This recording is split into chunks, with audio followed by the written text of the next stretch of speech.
Let me start with asking, how do you feel when you see stray cows sitting in the middle of your streets and vegetable peels spread all over the roads? Irritated, right? Don't you want to get rid of it? Wouldn't it be great if we say we have a solution to it? Well, you heard it right. Yeah, you really did. Good morning, everyone.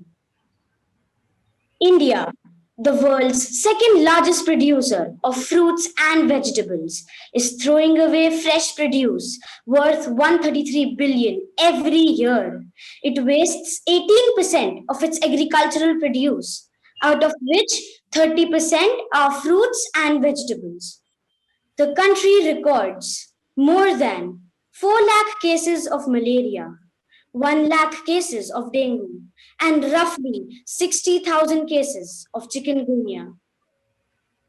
Right now, we are working on reducing vegetable peels from markets, reducing cows who render homeless on streets, and reducing cutting of trees near rural areas.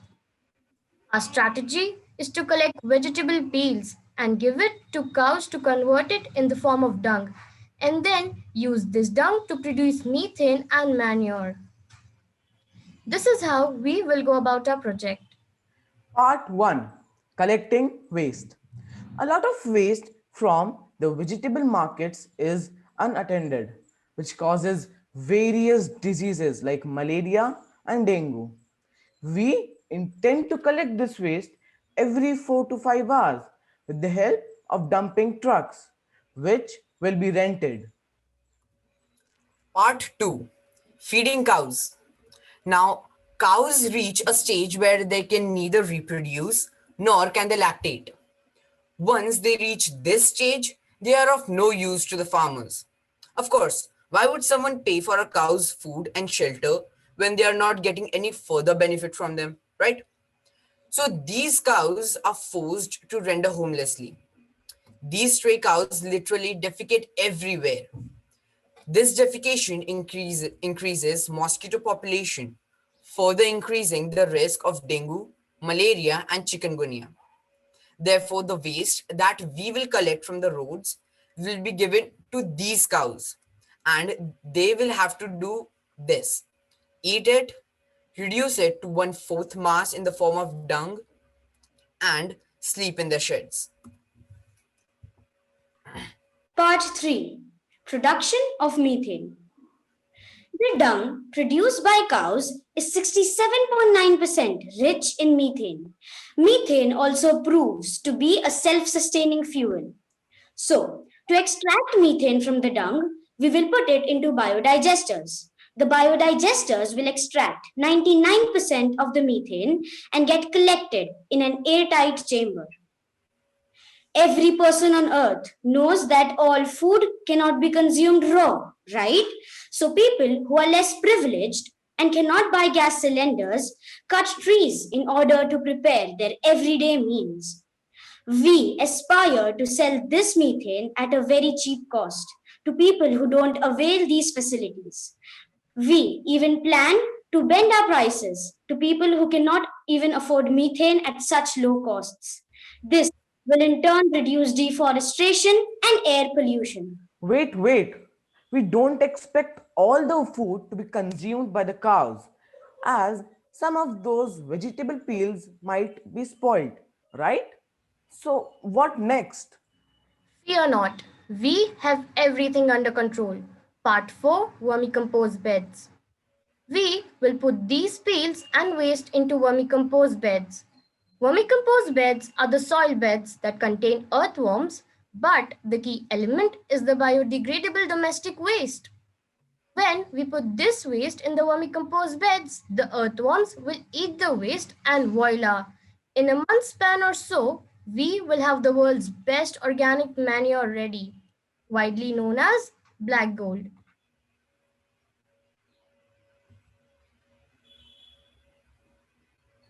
We have made a model which will describe how our process will go on. We will first start from the roads by picking up the waste. This waste will go in the cow sheds, which will be eaten by the cows. Now the cows will produce dung. This dung will be going into the biodigesters. Now, a certain fact will be that cows won't be eating all the waste. So, the remaining things will go in the vermicompost beds.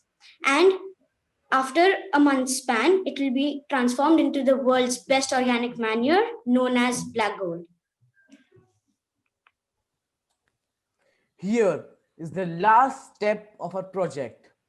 The dung free of methane will be sold at rupees 300 for 50 pieces, which acts as a great manure.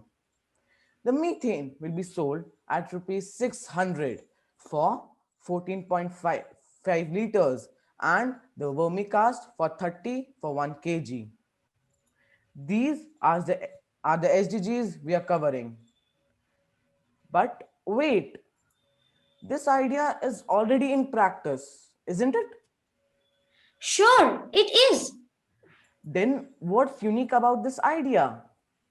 We have modified it and developed it in such a way that it is a win-win for environment from every angle. Our main motto is to promote this existing idea to be able to be practiced on a large scale.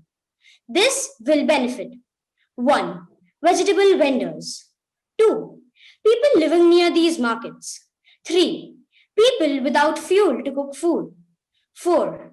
Animals in forest. 5. Stray cows and farmers who will benefit from them. 6. Unemployed workers. We also aim to convince people to use methane as a fuel. Methane is easy to create. Methane is cheap. Methane also has the same calorific value as that of our regular LPG cylinders. Is this not a very sustainable idea? Then why not opt for this? We hope that not even a single thing goes in waste and convert the waste to welfare. Welfare of the people and animals, welfare of the environment, welfare of the society, and make this earth a better place to live in. Because when you put the whole picture together, recycling is the only thing to do. Because there's no such thing as a way. If we throw something, it needs to go somewhere. Reducing waste by empowering cattle. This is how we intend to fight the battle. Thank you. Thank you.